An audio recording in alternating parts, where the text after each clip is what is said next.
So, ito naman mga plantera si Shiboriana na rubber tree. Ayan. Pagka naano siya, direct sunlight siya, ganyan. Yung pag nasisikatan ng araw, ang ganda po ng kanyang variegation. Ayan. Variegated po ang ating, ayan.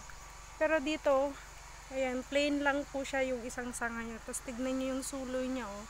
Napakahaba.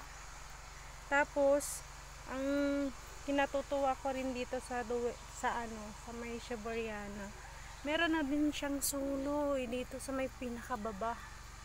Ayun siya maplantera, tapos yan. Tapos tignan niyo yung ugat. Yan, nagkakaugat talaga yung rubber tree. Ang kaganda ng kanyang bagong sanga maplantera, oh. Yan.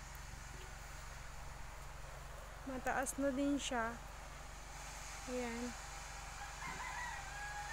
Tapos papakita na rin natin yung ating Black Prince. Ito po yung ating Black Prince. Ayan, may suloy na din siya. Ayan siya maplantera. Bagong suloy ng ating Black Prince. Ayan po yung kanyang likod. Ayan. Kaya tinawag po siyang Black Prince. Meron pa tayo doon pero saka na natin videohan.